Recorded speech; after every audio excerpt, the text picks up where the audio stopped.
Hey, good evening, everybody. It's John Mullins here, and tonight we're going to be talking about servant leadership.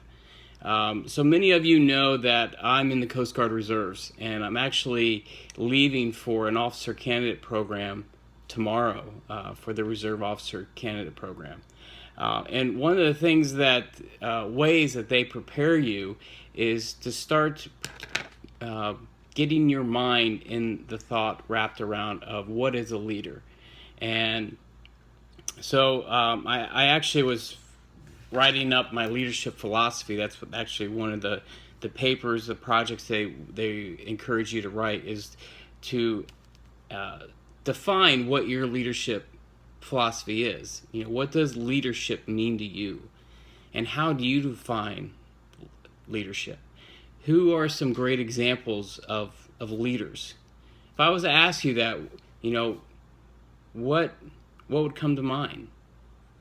Um, so, one of the things that I embody as a leader is the art of serving others and what that really means.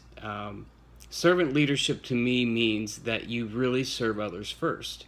It's about a state of mind of being aware of who you're setting the example for, who you're leading, and where you're leading them to. Now I know this is a hard thing to do. I'm not the greatest at this, and I don't claim to be. I've made my mistakes, but I've also learned from my mistakes, and I think that that is another attribute of a great leader, is one who is aware of his mistakes and learns from them, and they can be seen. So that can be another video, but I really just wanted to share something that I was really inspired by tonight as I was uh, making a final edit to my leadership philosophy paper. So I have two examples of what servant leadership is. Actually, I have three. But I wanted to share with you the example of a servant leader. And Robert Greenleaf, the author of Servant Leadership, wrote that the servant leader is servant first. It begins with the natural feeling that one wants to serve and to serve first. Then conscious choice brings one to aspire to lead. You know, the litmus test of all this is whether or not you can see your leadership and how people are responding to it. As a result of being led by you, are your leaders, are your followers growing? Are they being impacted? Are they growing and developing as leaders? And you should be able to see that by the people you're actually leading.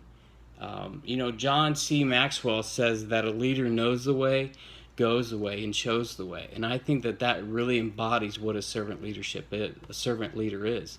You know, in the Bible, in Matthew, Mark, and John, all three of them speak about this. Jesus actually spoke about servant leadership. And if you really want to go back to the way that Jesus defined servant leadership, in Matthew 20:26-28, Jesus speaking here said, "Whoever wants to be a leader among you must be your servant, and whoever wants to be first among you must be your slave.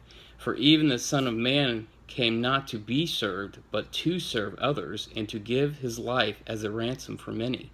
And so when I hear the term servant leadership, I believe that that really is putting yourself in a position of being first, of serving others first. And by naturally doing that, you're putting yourself in a position of influence, of really leading those around you. And just like John Maxwell said, you know the way, you go the way, but more importantly, you show the way. And I think that's really, through servant leadership, you can really be that example of what I believe a leader is supposed to be, is someone who does exactly that. They serve others, but they also are that example of a leader, of someone to follow. You know, I had to write an example of someone who really embodies that that style of leadership. And it was very easy for me to share this example. I have someone that I was one of my mentors who recently retired from the Coast Guard. And from the time I met this person, he was always showing the way. He was always willing to mentor others, to share with them, to help them grow, to add value to them. And he really was that person of influence. And, it really speaks to see at his retirement ceremony, even though I wasn't able to attend, but to see all of his followers show up and acknowledge him and thank him for what he did in their own life and growth as leaders. And so I challenge you just to think about your own leadership philosophy and what leadership really means to you, because it really does make a huge difference when you have a leader that you will follow, but also when a leader steps up, shows up, and is that leader who's worth following, but also really is just naturally has that servant heart. So anyway, I don't want to ramble on, but I just want to kind of share that with you tonight and plant that seed for anybody. And I'm going to be out of pocket for a couple weeks, but hope you guys are doing well and have a great week. God bless.